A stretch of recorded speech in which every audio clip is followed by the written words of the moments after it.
Now it's time for our panel. Dr. Nicol Turner Lee is the Senior Fellow and Director of the Center for Technology Innovation at the Brookings Institution, and she's author of the forthcoming book, Digitally Invisible, How the Internet is Creating the New Underclass. Get on the internet, read her stuff. It's just great. She's made me, I'm not that smart on this stuff, but to whatever I know, I really owe it to Nicol. And Dr. Dominique Harrison is the Director of Technology Policy at the Joint Center for Political and Economic Studies. She leads a program which explores the impact of emerging technologies and develops policy solutions to improve the lives of Black communities. And Angela Siefer is Executive Director of the National Digital Inclusion Alliance, which promotes broadband access, personal devices, and technology training. She covers it all and all these support programs. A big welcome to you all. Let me just start out, Nicol, and ask you, I think that many people, when they hear about the digital divide and digital infrastructure, we've been talking about this for a long time. Eyes begin to glaze a little bit. So I want to have the non-eyes glazing scaffolding of this discussion. So as we think about the future, a more perfect union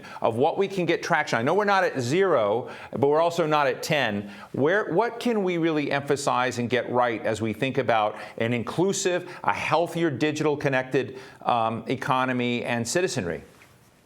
Yeah, no, thanks, Steve, for having me, and thank you for that plug for the book. I expect to be back. With that being the case, let me start the conversation out this way, that I think the future of American competitiveness actually rests upon all of us being connected. And we've had this digital divide for quite some time. Our friend Larry Irving was the first person to sort of put that language into our normative universe, and we started to think about the haves and the have-nots, who was connected, who had a device, who didn't have a device, who wasn't connected. What we've actually found in the last 20 years, and particularly after this pandemic, is that being connected really matters, right? And it matters because it's not just about the device. It's not just about the connectivity or the binary construct that we've created, but you cannot participate in the digital economy without actually having access to both a device and perhaps a credit card to be able to access a ride-sharing service or some other commercial vehicle. You cannot get access to your doctor without having a device and broadband to actually have medical visits. So I share all that for people who think about the digital divide. We're really butting up against what I think is something even more complicated and something that we have to solve as a country. How do we get people connected so they can, one, participate in terms of the use cases of healthcare and education and employment and the way that we actually have seen this country migrate from an inline to online economy? But two, how do we move people from the consumptive aspects of technology to the productive aspects, where we can create jobs, we can create service learning opportunities, apprenticeships, but more importantly, and I know my friend Angela is here as well, how do we actually embed this into the local assets of community? How do we start investing in entrepreneurs that have the lived experiences of certain communities in which they represent? How do we ensure that we're supporting local equity and adoption? Steve, at the end of the day, and I'll stop here, this is a bigger question that should not be resigned to, let's just make sure a young kid has a device. This is a question as to whether or not that young kid who has a device also knows, and I had a daughter who was 14 years old, sitting behind a computer for 18 months, that she's actually learned skills that are going to be part of the 21st century economy. How to work independently, remotely. How do we change that conversation so that we're not looking at the digital divide as something that's a nice to do, but it's a must to do? Thank you. That's so powerful. Dominique Harrison, I've been taking a look at a report that you wrote about the Black rural South, and something really struck me when you said 40% of households in that area report they lack home internet access, which is much higher than the white population, significantly higher in that same area. And I'm just sitting here thinking, they may not be wanting to be watched this show, but they don't have any ability to watch what we're talking about right now. They're not connected to this discussion we're having. I just want to remind people of that. We take for granted sometimes that we can have all sorts of access. We can, watch Steve Clemons talk to folks he respects on Hill TV, and we can kind of do everything. But a lot of folks don't have that opportunity. And I'd just be interested in, is the lack of equity out there purposeful? Was it designed that way? Did we stumble into some form of systemically racist outcome here? And how do we, whatever you say, how do we undo it? Yeah, great question, Steve. We want to say that I don't think it's purposeful, right? And I don't think it was necessarily designed that way. But the Black rural South for us is a unique population, right? It comprises the Black belt, but it's specifically Black rural residents. And as you've read in our report, it's both an availability and affordability problem for broadband.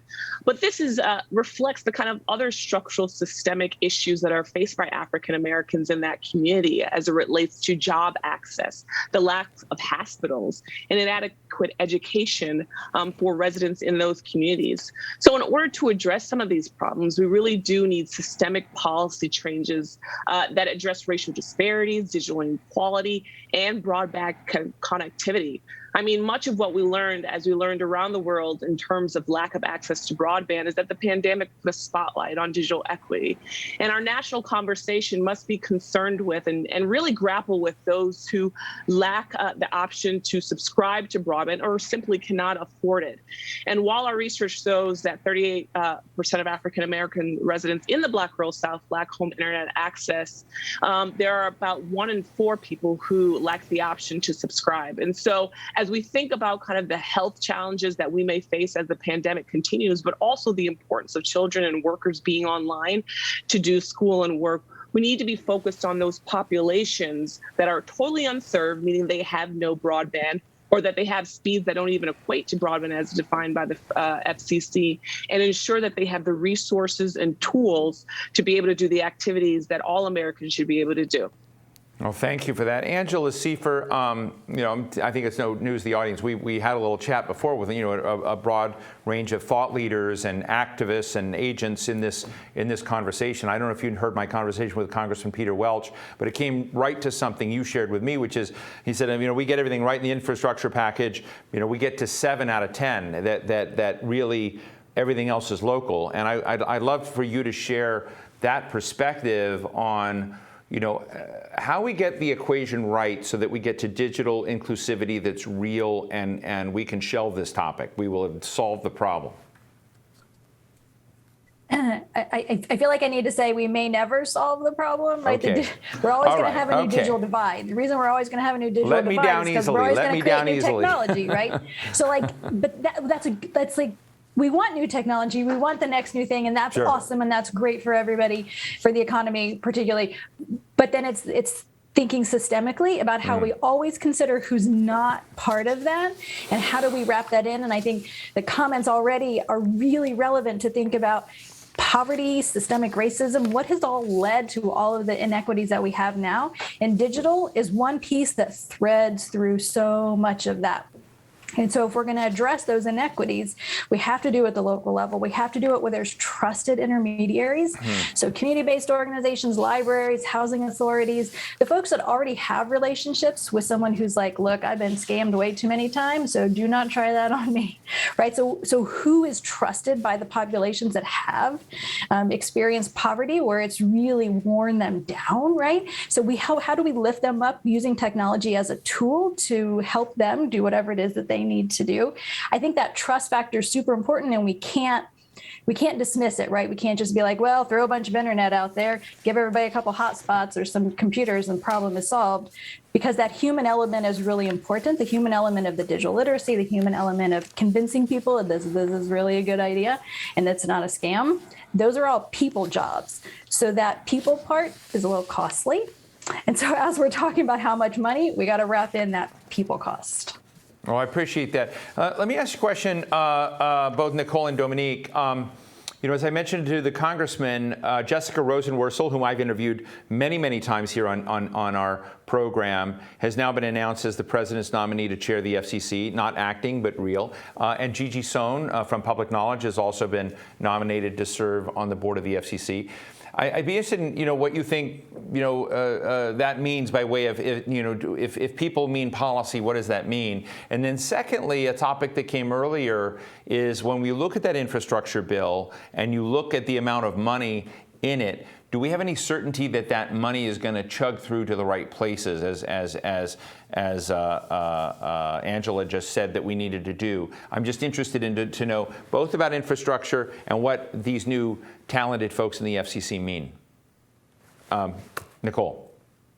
So I think it's really great that we actually have a full team ahead, right? So we can actually go full steam ahead. I think I just tweeted out to congratulations to Jessica, Rosa Warso, Gigi Stone, as well as Alan Davidson, because now we have NTIA. Let's get to work. And what that means is we've got the people behind the bandwidth that I think is going to come our way.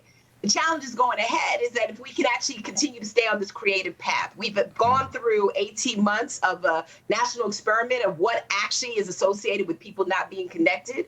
So my hope is that we find ourselves on that path forward. I think that's something that Chairwoman Rosa Warso has done by staying true to form with the homework gap, but also taking in the fact that this digital divide has just taken the oxygen out of the life of communities in addition to the pandemic. So my hope is that, you know, as we go forward, honestly, that it doesn't become a partisan debate and we don't pull out old skeletons, but we move forward with actually some solutions, because now we have some proof of why people are not connecting. And we've got some success stories on what actually helped as a policy lever to move forward. With that being the case, I also think that when we look at this money, Steve, I think we got to make sure that it goes to what Angela's talking about, which are states and cities that are going to be responsible for moving the needle. We can definitely infuse cash into other programs or agencies, but most importantly, we got to get it to those who have worked out an assortment of Post-it notes that now need those framed. They need our support to get those kids back to school. They need our support to be able to move telehealth projects. They need our support to retrain local workers so that they're ready to take on these new broadband jobs. And so we would be, I would say, embarrassed and disturbed as a country if those that need it the most get the least out of this federal infrastructure bill. And so let's just get to work with that down payment and make sure the deposits are made where we can actually ensure universal access. Thanks. Dominique, your thoughts? Yeah, I would just say that I'm so happy that leadership at the FCC will really have a public interest, right, and really will be advocating for people and communities. So I'm happy to see that. And I'll say in terms of the infrastructure, I mean, the investment in the Jobs Act can provide a framework to make progress, but only if we put equity at the center of the legislation's implementation. Although there are some incentives for states to disperse the $42.5 billion in broadband deployment funds to low-income communities, it's important that states exercise their considerable leeway to target broadband expansion where it's needed most, like the Black rural South. And in addition to focusing on low-income communities and communities of color more generally, we urge states to prioritize projects developed by anchor institutions like HBCUs, like other panelists have said. And last, finally, funding alone is not enough. We need other critical reforms like addressing issues as it relates to digital redlining, and also ensuring that there are no rules to prohibit the practice of states being able to have their own kind of municipal broadband. So I'm hoping as there is this influx of money going into state and local leaders that they prioritize the needs of communities that need the most help. Well, thank you. Angela, I've got a question here from Los Angeles that asks, what about elder workers? What about workers without college degrees? How are we going to make them part of this economy, this inclusive economy in the future? I'd just be interested in your thoughts. Yeah, so that's happening in some communities, but it's not happening in all communities. And it goes back to that local. Somebody local is like, look, we got to get folks connected. And so then they figure it out. And they're not just figuring it out in terms of making sure that there's an internet connection, but the right device. So for particular folks, a tablet works just perfect. But if you're going into a particular job industry, you're like, oh, better have a laptop, right? So figuring out what their needs are. And then that trust factor, who's leading them through getting connected to the internet, having that home connection that you can rely upon. It's not just your mobile phone. Having that device and that tech support. Where's the tech support coming from? So in some communities, there's coalitions. We've seen there's more digital inclusion coalitions now than ever before. It's very exciting. And in those coalitions, that's where that work happens of, okay, you're covering digital literacy for this population. We're going to make sure we have devices over here. Where's the low-cost internet? Who's doing digital navigation to help folks sign up for these different services? So it's that coordination. We're not seeing that in all communities, but in places where we are, it is that the kids, the students, the seniors, the older adults, that everybody's needs are being met. We think of that as a strong digital inclusion ecosystem, a place where all of that is happening. But unfortunately, a lot of communities don't have those strong digital inclusion ecosystems. So the more that we can talk about it and get that out there, then folks can get to work in their local communities. Well, look, Angela, I'm just slowly giving in to that idea that we're going to be talking about these divides forever. But I do hope, we mentioned our friend Larry Irving, who helped conceptualize the digital divide. Today he talked about digital poverty. I hope that we do begin to kind of rewire this around our social contract so that some of these chronic bad parts of connectivity get fixed, even though we may be having lots more events on the Hill, on these divides. So I really want to thank you, Dr. Nicol Turner Lee, Senior Fellow and Director of the Center for Technology Innovation at the Brookings Institution, and read her book. Dr. Dominique Harrison, Director of Technology Policy at the Joint Center for Political and Economic Studies, and Angela Siefer, Executive Director of the National Digital Inclusion Alliance. What a great conversation. Thank you all so much for joining us today. Thank you.